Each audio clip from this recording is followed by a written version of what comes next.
Santapan Harian Minggu 25 September 2022.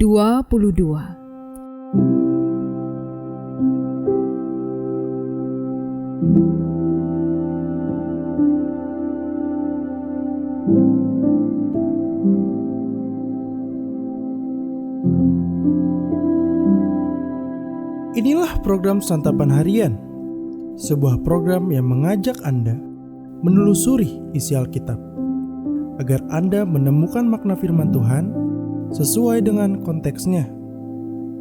Santapan Harian tertuju bagi Anda yang ingin memiliki kehidupan rohani yang segar, kuat, dan sigap.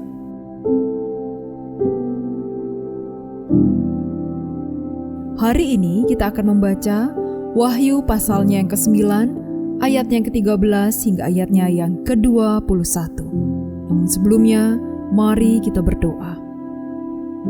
Di dalam dekapan kasih-Mu ya Bapa, kami siap menerima perintah dan kehendak-Mu di dalam firman-Mu.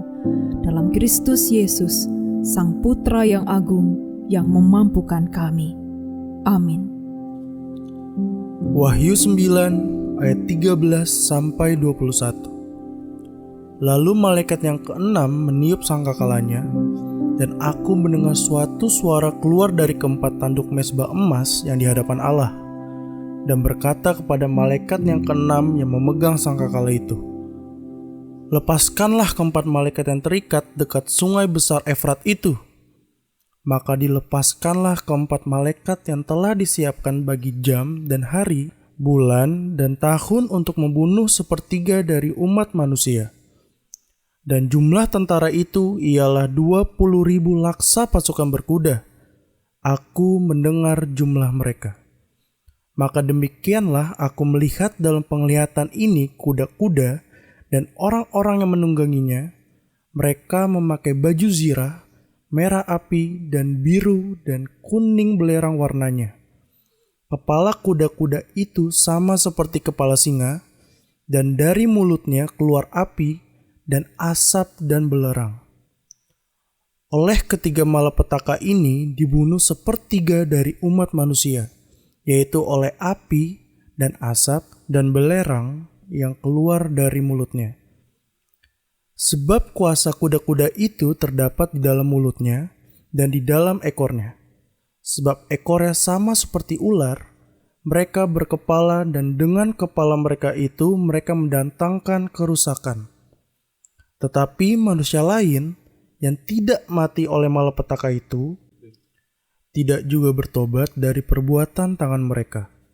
Mereka tidak berhenti menyembah roh-roh jahat dan berhala-berhala dari emas dan perak, dari tembaga, batu, dan kayu yang tidak dapat melihat atau mendengar atau berjalan, dan mereka tidak bertobat daripada pembunuhan, sihir, percabulan, dan pencurian.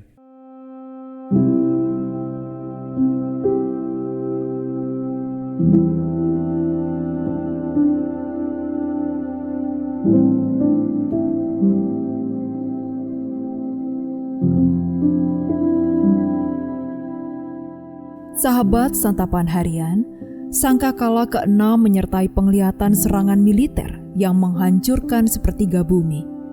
Penglihatan itu menggambarkan hukuman atas kejahatan dunia. Namun, hukuman memang tidak menghasilkan pertobatan. Manusia yang tidak mati tetap menyembah emas dan perak, juga tetap bergelimang pembunuhan dan percabulan. Mungkinkah gambaran penglihatan itu terus terjadi sampai hari ini?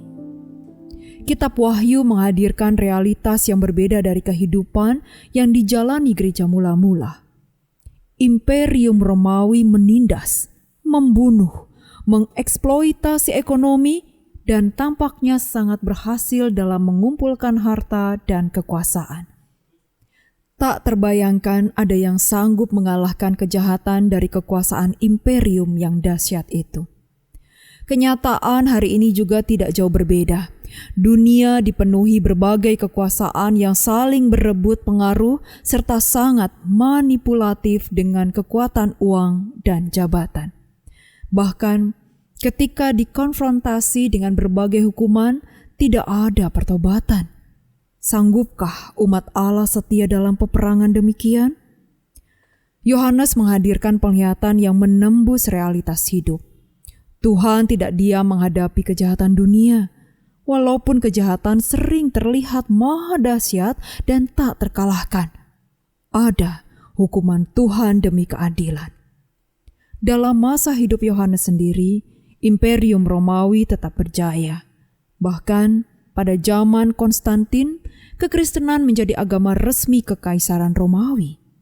Kenyataan hidup penuh komplikasi dan kerumitan. Apakah berarti gereja Tuhan sebenarnya ditelan oleh kekuatan imperium? Agustinus pernah menulis soal kota Tuhan dan kota manusia, membedakan kuasa duniawi dan realitas surgawi. Ketika Roma hancur oleh serangan militer, ada tuduhan bahwa Roma hancur karena meninggalkan agamanya dan memeluk kekristenan. Agustinus dan Yohanes menghadirkan realitas yang lain. Namun, Yohanes yakin Allah lah yang sungguh berkuasa.